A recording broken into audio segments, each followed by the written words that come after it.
এই ভিডিঅ'ত আমি আলোচনা কৰিম অতীতক নাযাবা পাহৰি প্ৰশ্ন উত্তৰখিনি। এতিয়া ১ নম্বৰৰ প্ৰথম প্ৰশ্নটো দিছে যে কোনবোৰ সম্পদক কলা সম্পদ বুলি কোৱা হয়। উত্তৰটো হৈছে অতীতৰ শিল্পকলা, স্থাপত্য, ভাস্কৰ্য, লিপি, মুদ্ৰা, বুৰঞ্জী প্ৰসিদ্ধ স্থান, দলিল আদি যিবিলাক সম্পদে সেই যুগৰ ঐতিহ্য, বুৰঞ্জী, বিজ্ঞান, ধৰ্ম, দৰ্শন আদি সম্ভেষ দিয়ে তেনে সম্পদবোৰক কলা সম্পদ বুলি কোৱা হয়। খ নম্বৰত আমাক দিছে যে অতীতৰ কিহৰ বিষয়ে এই সম্পদবোৰে কয়। উত্তৰটো হৈছে অতীতৰ সাংস্কৃতিক ঐতিহ্যৰ বিষয়ে এই সম্পদবোৰে কয়। গ নম্বৰটো দিছে যে কোনবিলাক সম্পদক প্ৰত্নতাত্ত্বিক সম্পদ বোলায়। উত্তৰটো হৈছে প্ৰাচীন মঠ মন্দিৰ, লিপি, বাচন বৰ্তন, আ অলংকাৰ আদি সম্পদবোৰক প্ৰত্নতাত্ত্বিক সম্পদ বোলায়। তাৰপিছত ঘ নম্বৰটোত আমাক দিছে প্ৰত্নতত্ত্ব বুলিলে কি বুজা। পুৰণি কালৰ কলা সম্পদসমূহৰ অধ্যয়নৰ জৰিয়তে আমি কিহৰ বিষয়ে জানিব পাৰোঁ। ইয়াত দুটা প্ৰশ্ন একেলগতে দিছে। এতিয়া প্ৰথমটো উত্তৰ হৈছে সময়ে সময়ে খনন কাৰ্যৰ জৰিয়তে বহুতো সম্পদ মাটিৰ তলৰ পৰা উদ্ধাৰ কৰা হয়। এই সম্পদসমূহৰ বিজ্ঞানসন্মত অধ্যয়নক প্ৰত্নতত্ত্ব বোলে। পুৰণি কালৰ কলা সম্পদসমূহৰ অধ্যয়নৰ জৰিয়তে আমি সেই সময়ৰ মানুহৰ জীৱন ধাৰণৰ প্ৰণালী, বসতি স্থান, কলা সংস্কৃতি, ধৰ্ম, দৰ্শন আদিৰ বিষয়ে জানিব পাৰোঁ। ঙ নম্বৰটো দিছে পুৰণি দ্বাৰকা নগৰৰ অৱশেষ ক'ৰ পৰা উদ্ধাৰ কৰা হৈছিল। উত্তৰটো হৈছে পুৰণি দ্বাৰকা নগৰৰ অৱশেষ মাটিৰ তলৰ পৰা উদ্ধাৰ কৰা হৈছিল। প্ৰথম চটো দিছে সূৰ্য পাহাৰ কোন জিলাত অৱস্থিত। উত্তৰটো হৈছে সূৰ্য পাহাৰ গোৱালপাৰা জিলাত অৱস্থিত। দ্বিতীয় চটোত আমাক দিছে তেজপুৰৰ ওচৰৰ বৰাচুবুৰী গাঁৱত কি উদ্ধাৰ কৰা হৈছিল। উত্তৰটো হৈছে তেজপুৰৰ ওচৰত বৰাচুবুৰী গাঁৱত পোৰা মাটিৰ কুঁৱাৰ অৱশেষ উদ্ধাৰ কৰা হৈছিল। তাৰপিছত আমাক বগীয়া জটোত দিছে সূৰ্য পাহাৰৰ খনন কাৰ্যত কি উদ্ধাৰ হৈছিল। উত্তৰটো হৈছে সূৰ্য পাহাৰৰ খনন কাৰ্যত শিলেৰে নিৰ্মিত বৌদ্ধ স্তূপ, জৈন ধৰ্ম আদিগুৰু নেমিনাথ আৰু ঋষভনাথৰ ভাস্কৰ্য, শিৱলিংগ, গণেশ আদি মূৰ্তিৰ সমাৱেশ উদ্ধাৰ হৈছিল।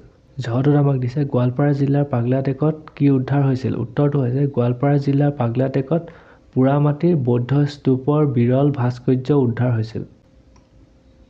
ঞটোত আমাক দিছে গোলাঘাট জিলাৰ বৰপথাৰ অঞ্চলৰ দুবৰণীক প্ৰাচীন অসমৰ বুৰঞ্জীৰ অন্যতম ক্ষেত্ৰ বুলি কিয় কোৱা হৈছে বুজাই লিখা।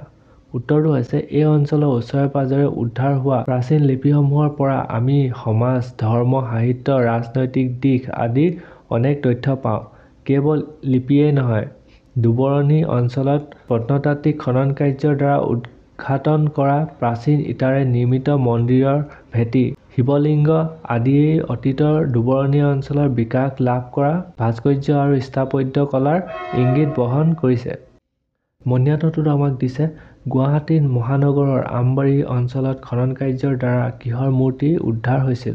উত্তৰটো হৈছে গুৱাহাটী মহানগৰৰ আমবাৰী অঞ্চলত খনন কাৰ্যৰ দ্বাৰা নটৰাজৰ মূৰ্তি উদ্ধাৰ কৰা হৈছিল।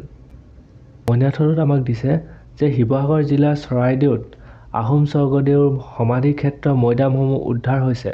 মৈদামসমূহত উদ্ধাৰ হোৱা সামগ্ৰীসমূহ কি আছিল। এই মৈদামসমূহৰ লগত কোন দেশৰ মৈদামৰ সাদৃশ্য আছে লিখা। ইয়াত দুটা প্ৰশ্ন একেলগতে দিয়া আছে। এতিয়া প্ৰথমটো উত্তৰ হৈছে মৈদামসমূহত উদ্ধাৰ হোৱা সামগ্ৰীসমূহ আছিল মৃতকৰ লগত সমৰ্পণ কৰা শৰাই, সঁফুৰা, হাতীৰ দাঁতৰ সামগ্ৰী, সোণৰ অলংকাৰৰ অৱশেষ আদি। এতিয়া ছেকেণ্ডডোখৰ আনচাৰটো হৈছে এই মৈদামসমূহৰ লগত চীন দেশৰ ৰাজকীয় মৈদামৰ সাদৃশ্য আছে। ২ নম্বৰখিনিত আমাক দিছে যে তলৰ শব্দবোৰৰ অৰ্থ লিখিব লাগে। এতিয়া প্ৰথমটো দিছে প্ৰত্নতত্ত্ব। প্ৰত্নতত্ত্ব মানে হৈছে পুৰণিকালীয়া বস্তুৰ সম্বন্ধীয় জ্ঞান বা পুৰাতত্ত্ব। সেনেকৈ ভগ্নাৱশেষ মানে হৈছে কোনো বস্তু ভাঙি নষ্ট হোৱাৰ পিছত নষ্ট নহৈ থকা ভাগ। সেনেকৈ ভাস্কৰ্য, তাৰপিছত স্তূপ, সেনেকৈ গোটেইখিনি আমি লিখি যাব লাগিব। তাৰপিছত আমাক ৩ নম্বৰখিনিত দিছে চমু টোকা লিখা শ্ৰী শ্ৰী সূৰ্য পাহাৰ। এই সূৰ্য পাহাৰখিনি তোমালোকে ইয়াৰ পৰা ইয়ালৈকে লিখি ল'বা। তাৰপিছত আমাক খ নম্বৰটো দিছিলে মৈদাম। এতিয়া মৈদামটো আমি লিখিম যে আহোম স্বৰ্গদেউসকলৰ সমাধিক্ষেত্ৰ হয় আৰু ইয়াত চৰাইদেউত আছে মৈদামসমূহ, সেই গোটেইখিনি বিষয়ে অলপ লিখিব লাগিব। আৰু যে খান্দোতে চৰাইদেউ মানে মৈদাম খান্দোতে কি পোৱা গৈছিলে। গ নম্বৰটোত আমাক দিছে দুবৰণী, তাৰপিছত ঘ নম্বৰটো দিছে নটৰাজ। এতিয়া তোমালোকে যদি ইমানলৈকে চালা তেনেহ'লে ছাবস্ক্ৰাইব কৰিব নাপাহৰিবা। 4 নম্বৰখিনিত আমাক দিছে ব্যাখ্যা কৰা। প্ৰশ্নটোত আমাক দিছে যে উত্তৰ ভাৰতৰ গংগা নদীৰ উপত্যকা আৰু অসমৰ ব্ৰহ্মপুত্ৰ উপত্যকা একে সময়তে সভ্যতা সংস্কৃতিৰ বিকাশ সাধন হৈছিল। এতিয়া উত্তৰটো তোমালোকে ইয়াৰ পৰা ইয়ালৈকে লিখি ল'বা। 5 নম্বৰখিনিত আমাক বিপৰীতাৰ্থক শব্দ লিখিব দিছে, অৰ্থাৎ বিপৰীত শব্দ, যেনেকৈ উপস্থিত, অনুপস্থিত, চিনাকি, অচিনাকি, প্ৰাচীন, নবীন, সেনেকৈ আমি গোটেইখিনি বিপৰীত শব্দখিনি লিখিব লাগিব।